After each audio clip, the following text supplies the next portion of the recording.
Ladies and gentlemen, it is Tuesday. Well, actually, it's Wednesday, but it was Tuesday, and there was an update for Modern Warfare.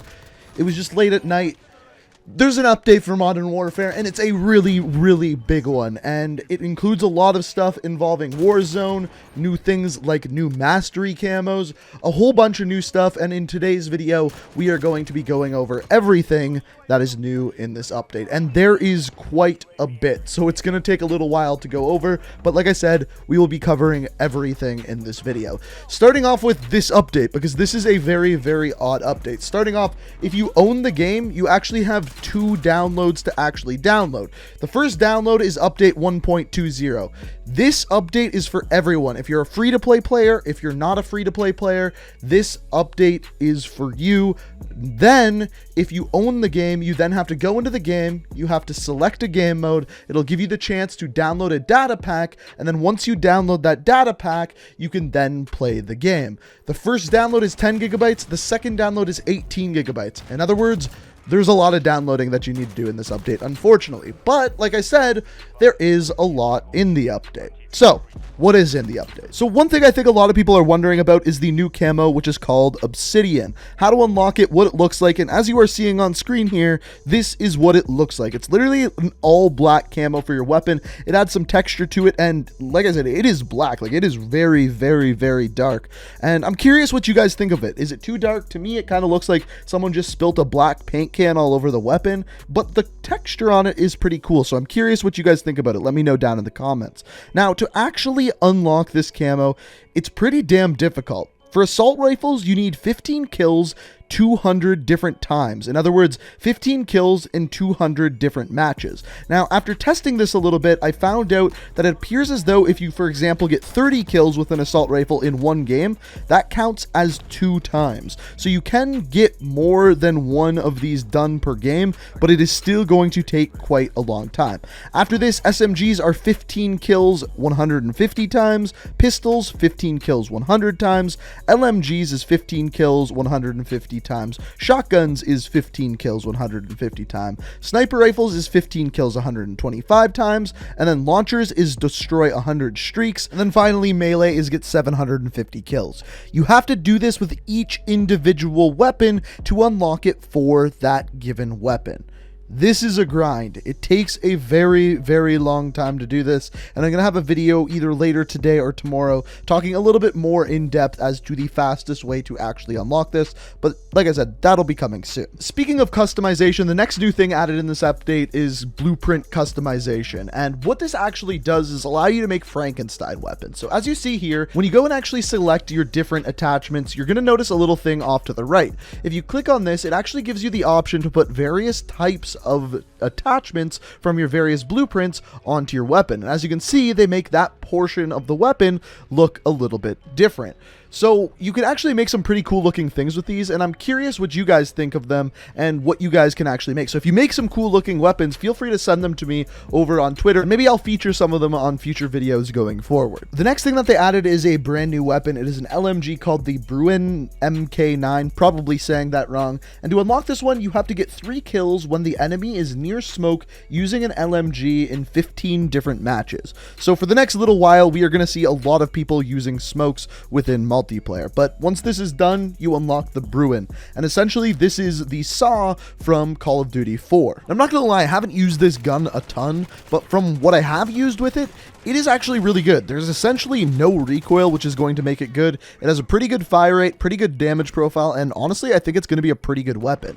I'm actually curious to see how well it does in Warzone because of that really low recoil, but we'll have to wait and see on that one. A couple smaller things that changed. First of all, the VLK, which is one of the newer shotguns, got Dragon Breath rounds. You have to unlock these by completing a challenge similar to the Model 680. The other thing that's been added is new vehicle customization. Now, it's not exactly clear how you can unlock these yet, but some of these vehicles are pretty damn crazy looking. I'm assuming that they're going to be a part of a bundle that's coming up, and like I said, they make your vehicles definitely look pretty damn different. Moving into the more playlist update side of things, first of all, starting with Warzone, you have your normal playlist, which is BR quads, trios, solos, and plunder trios. As you're going to notice here, they've kind of changed up the interface in Warzone a little bit to make it look a little bit more pretty. But other than that, they didn't change any of the playlist. We're still waiting on them adding duos, and as of right now, there is nothing there.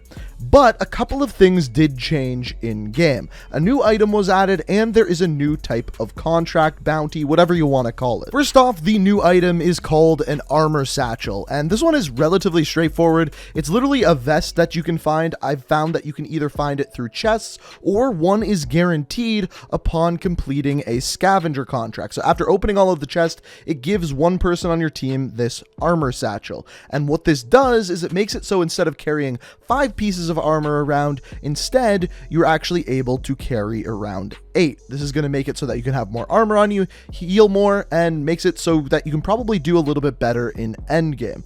I think this is definitely a good item to add, and I love that it's actually a piece of loot that you actually have to go out and scavenge for. And by the way, yes, you can find it on dead people that you have killed when they already have one of these armor satchels. The next thing is called a most wanted contract. So from everything that I have seen so far in Warzone, they have removed bounties from the game, so you can no longer pick up a contract and hunt a certain person down, but they have replaced them with most wanted contracts. And what these do is it makes it so when you pick one of these up, you are revealed to everyone on the entire map, all 150 people. They can see exactly where you are, and it updates on the entire map. You don't just have to be close to them, you can see them anywhere on the map. Now, for completing this contract, it gives your team a bunch of money, and it also revives any of your dead teammates. If you guys are all alive, there is really no point of doing these contracts, but if you're a solo and your entire team is dead, then if you pick up one of these contracts and survive for 5 minutes, your entire team actually respawns. I think this is definitely an interesting idea, but it's kind of pointless if your entire team is alive. So personally, I'd like to see them keep these, but also put bounties back into the game. The other thing that they added is plunder ratings. So when you complete a game of plunder, you will get a rating based off of the amount of money you finish the game with, and they give you various different coins. The coins do nothing, and the highest possible rating you can get is by having $3.5 million at the end of the game of plunder. They haven't revealed what that rating actually is or what you get for doing that, but they did write that in the patch notes, so it's obviously of some importance. The final thing that they have changed is some sizing and speed of various circles in Warzone. The main difference I found was in the second circle, it used to close in 2 minutes and 30 seconds. Now it closes in 3 minutes and 40 seconds. So they've actually made the games of Warzone last a little bit longer.